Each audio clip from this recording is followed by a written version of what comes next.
औज़ुबिल्लाहिमिनश्शैतानिर्रजीम बिस्मिल्लाहिर्रहमानिर्रहीम। Newton third law मिस्र चिकमा Newton third law रोकना। चलो जो हमारे पास न्यूटन थर्ड लॉ है, Newton third law of motion, Newton third law of motion, आज हम इनको स्टडी करेंगे। ठीक है। जो न्यूटन थर्ड लॉ की स्टेटमेंट है कि न्यूटन अपने थर्ड लॉ में क्या कहते हैं। सिंपली न्यूटन थर्ड लॉ की जो स्टेटमेंट है वो ये है कि every action has a reaction whose magnitude are equal but opposite direction. Every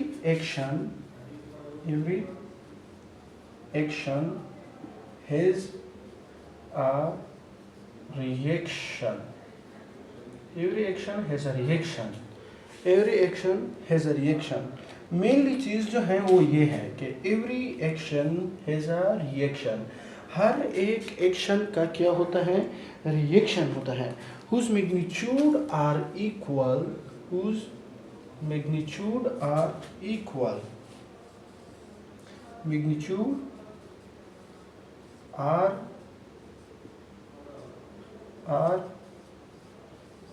equal, उस मैग्नीट्यूड आर इक्वल, जिनके मैग्नीट्यूड जो होते हैं वो इक्वल होते हैं but opposite direction, but opposite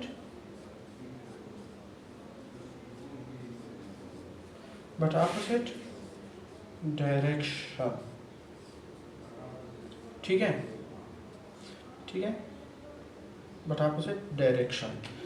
so statement जो है न्यूटन थर्ड लॉ की वो ये है कि हमारे पास every action has a reaction. हर एक अमल का कोई ना कोई रद्द अमल होता है, हर एक अमल का रद्द अमल होता है।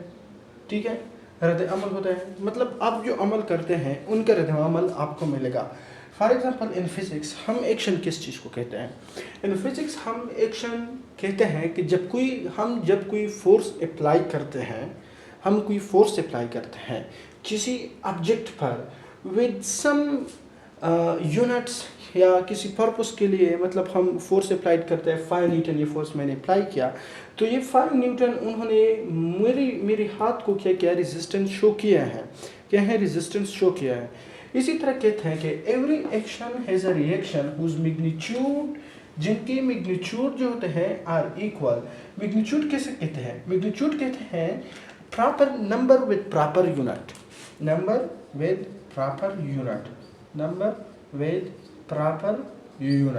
ये मैग्नीट्यूड है। क्या है ये? मैग्नीट्यूड है प्रॉपर यूनिट।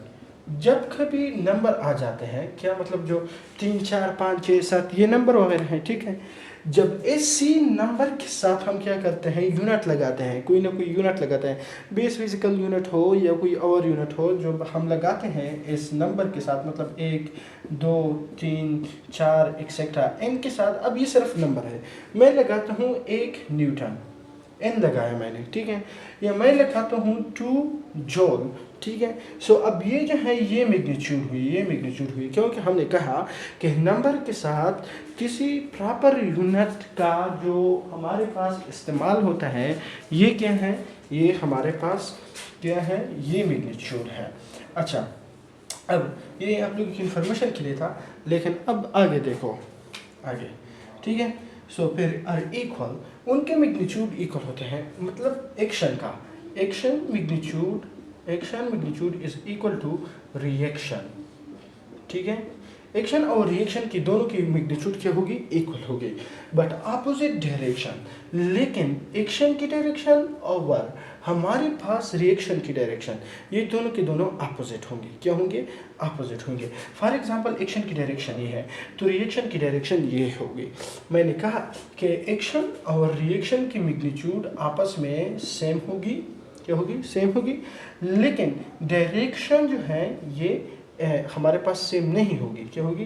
ये हमारे पास सेम नहीं होगी, ये अपोजिट होगी। एम से मैंने मैग्नीट्यूड किया और डी से डायरेक्शन किया। सो इसी तरह आप न्यूटन की जो थर्ड लॉ स्टेटमेंट है वो है कि every action has a reaction whose magnitude are equal but opposite in direction. मतलब ये है कि हर एक एक्शन का कोई ना कोई रिएक्शन होता है और वो रिएक्शन उनकी मैग्नीट्यूड के तो बराबर होता है लेकिन डायरेक्शन में अपोजिट होता है। अच्छा ठीक है, अब यहाँ पर मैग्नीट्यूड से मेरा क्या मुराद है? मैग्नीट्यूड से मेरा मुराद ये है, फॉर एग्जांपल 1 न्यूटन फोर्स लगाया गया है, 1 न्यूटन फोर्स लगाया गया है, तो इसी एक्शन जो 1 न्यूटन फोर्स एक्शन हुआ है तो 1 न्यूटन रिएक्शन भी होगा, या 3 जूल जो है ये एनर्जी इनपुट है तो 3 जूल एनर्जी आउटपुट भी होगा। क्या होगा? आउटपुट होगा। मतलब ये एक्सेप्शनल केसेस में जो जूल का है वो एक्सेप्शनल केसेस हैं, ठीक है। अब इनके बाद जो हमारे पास है हमारे पास इनका जो मैथमेटिकल फॉर्म है, क्या है? मैथमेटिकल फॉर्म जो इनका है हमारे पास मैथमेटिकल फॉर्म मैथमेटिकल। सो वो ये है कि F A B is equal to मनफी F A B is equal to मनफी एफ ए बी ये है, ठीक है। सो हमारे पास ये जो मनफी की जो हमारे पास ये वाली मनफी जो है ये क्या ज़ाहिर करती है? ये यहाँ पर डायरेक्शन को ज़ाहिर करती है कि मतलब ये दूसरे साइड पर है, अपोजिट डायरेक्शन में ये एफ और ए बी जो है मौजूद है अपोजिट साइड में। अब देखो कि मैं जो एक्सप्लेनेशन कर रहा हूँ किस चीज़ की, न्यूटन थर्ड लॉ की जो एक्सप्लेनेशन है हमारे पास वो क्या है, वो अभी हम करेंगे, ठीक है। जो explanation of Newton third law है, न्यूटन थर्ड लॉ की जो एक्सप्लेनेशन है हमारे पास, एक्सप्लेनेशन जो है, ठीक है। एक्सप्लेनेशन क्या है? एक्सप्लेनेशन है to explain Newton third law of motion we will take a simple example to understand it. सही हुआ। हम क्या करते हैं, अभी एक सिंपल एग्जांपल लेते हैं, वो एग्जांपल क्या है हमारे पास? एक बाल है, ठीक है, एक बाल है।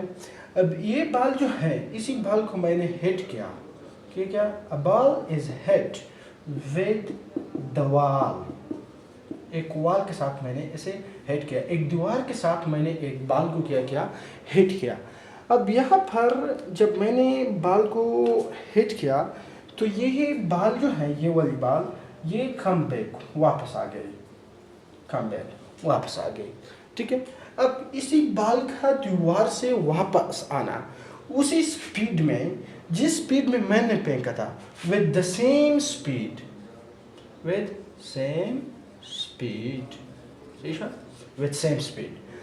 अब ये बाल जो है जब मैंने दीवार पर हिट किया और ये बाल दीवार से वापस आया सेम स्पीड में, लेकिन कम बैक वापस आया, अपोजिट डायरेक्शन हुई, ठीक है। फॉर एग्जांपल मैं अभी इंग्लिश में लिखता हूँ कि a ball is strike with wall and the ball is come back and with same speed that we throw, that we hit it to the wall। अच्छा, ये जो एग्जाम्पल है, ये वाली एग्जाम्पल, इस एग्जाम्पल में न्यूटन लॉ की statement भी छुपी हुई है। किस तरह? मैंने कहा कि a ball strike with the wall, ball जो है ये स्ट्राइक हुआ है वॉल के साथ, एक दीवार के साथ, ठीक है। In the ball is come back with same speed, और बॉल जो है वापस आया, क्या है? वापस, विद सेम स्पीड के साथ वो वापस आया, that we hit it to the वाल, जिस स्पीड के साथ हमने उसे वो दीवार के साथ क्या किया था, हिट किया था, उसी स्पीड के साथ वो वापस मेरी तरफ आया। ठीक है। सो इसी जो एक्सप्लेनेशन है, ये तो मैंने एक एग्जांपल दी थी आप लोगों को। बाल में क्या किया, बाल में मैंने आप लोगों को एग्जांपल दी थी कि हाँ बाल के बारे में मैंने आप लोगों को बताया। यहाँ पर अब एक्शन मैं तुझे बताता हूँ। बाल ने क्या किया, बाल ने एक्शन किया। किस चीज़ पर एक्शन किया? वाल पर। किस चीज़ पर? वाल पर। और वाल ने क्या किया? वाल ने ये किया कि वाल ने रिएक्शन किया। क्या क्या? रिएक्शन किया। वाल ने रिएक्शन किया। वाल ने जो रिएक्शन किया, वाल की रिएक्शन ये थी कि वो बाल को come back, throw come back, throw come back. ठीक है। उसने, दीवार ने बाल को वापस भेजा। बाल को हमने दीवार पर हिट किया और दीवार ने बाल को वापस हमारी तरफ भेजा। तो बाल जो था हमारे पास, वो तो दीवार ने वापस उनको भेजा इन अपोजिट डायरेक्शन में।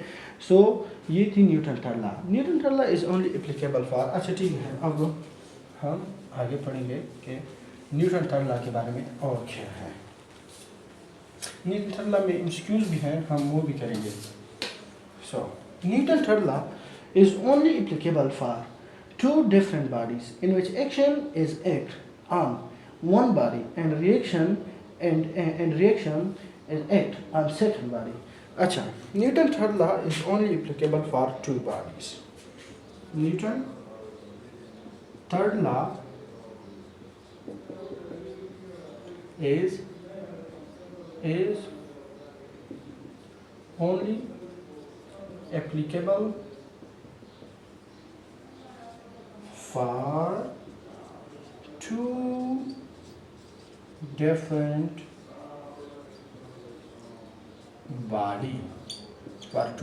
body, ठीक है। न्यूटन थर्ड लॉ जो है, ये दो डिफरेंट बॉडी, दो मुख्तलिफ बॉडियों पर क्या होती हैं, अप्लाई होती हैं। ठीक है। जिसमें एक body in which first body act, in which first body is acting and the second body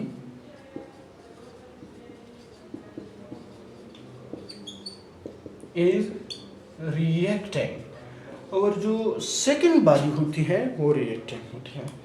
Newton third law is only applicable for two different body in which first body is acting and second body is reacting, जिसमें पहली body acting करती है और second body क्या करती है, reacting करती है। Therefore, the action and reaction cannot neutralize each other. जिसमें the action and reaction cannot neutralize each other, जिसमें एक्शन और रिएक्शन क्या करते हैं, एक दूसरे को ख़त्म नहीं कर सकते।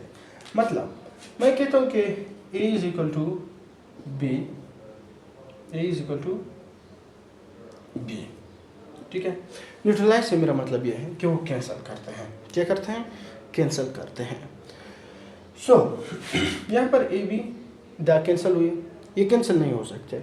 दोनों जो है ए और बी न्यूटन थर्ड लॉ में दो डिफरेंट बॉडी जो है ये कैंसिल नहीं हो सकते आपस में, न्यूट्रलाइज नहीं हो सकते। क्या हो सकते हैं? न्यूट्रलाइज नहीं हो सकते। अभी मैं न्यूटन थर्ड लॉ की कुछ एमसीक्यूज बताता हूँ जिसमें एमसीक्यूज आ सकते हैं। क्या आ सकते हैं? एमसीक्यूज आ सकते हैं जिसमें, ठीक है। एमसीक्यूज क्या है? एमसीक्यूज ये है, पहले जो एमसीक्यूज है,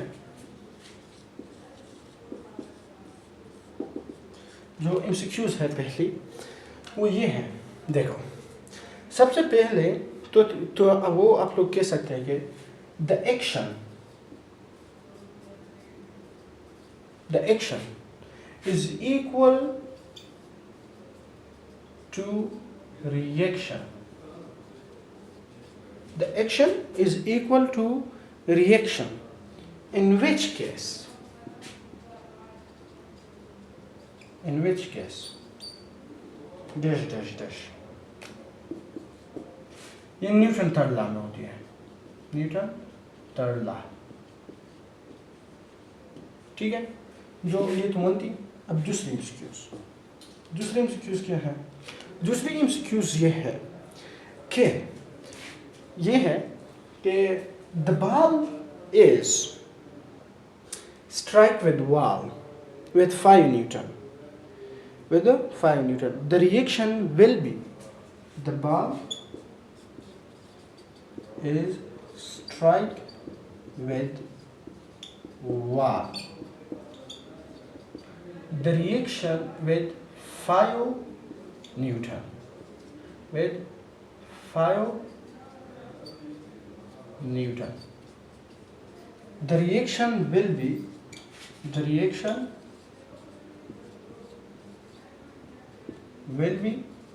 डैश डैश डैश, वो भी 5 न्यूटन होगा। क्या होगा? वो भी 5 न्यूटन होगा, ठीक है। तीसरी एमसीक्यूज क्या है? तीसरी एमसीक्यूज ये है हमारे पास कि न्यूटन थर्ड लॉ की जो हमारे पास डायरेक्शन होता है वो चेंज होगी। ये मैं हिंट्स दे रहा हूँ कि ऐसे एमसीक्यूज आप लोगों के आ सकते हैं। देखो कि in Newton third law the magnitude is equal, but the direction is, in Newton third law,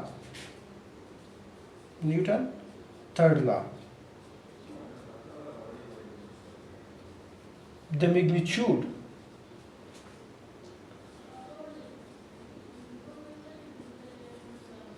is same, but direction is, या दिस की ये यहाँ पर ये लोग आपको बट नहीं लगा सकते, आपको कंफ्यूज करने के लिए देन वो लगाएंगे। Then the direction will B,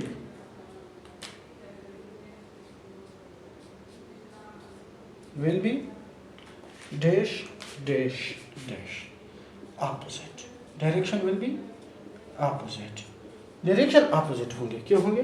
direction opposite होंगे, ठीक है। अब चारों जो एमसीक्यूज है हमारे पास वो ये है कि हमारे पास चारों जो एमसीक्यूज हैं वो ये है कि in Newton third law the two bodies can be neutralize और not neutralize, can not be neutralize. In Newton third law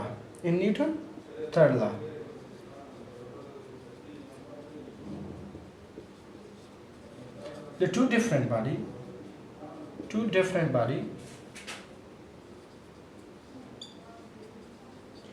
cannot neutralize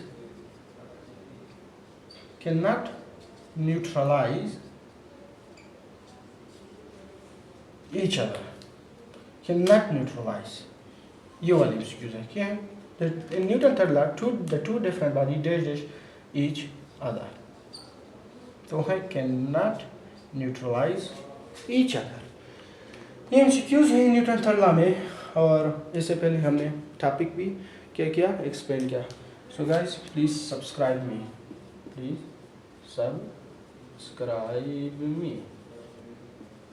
ठीक है। तो लोग मुझे सब्सक्राइब भी करो प्लीज़ यार।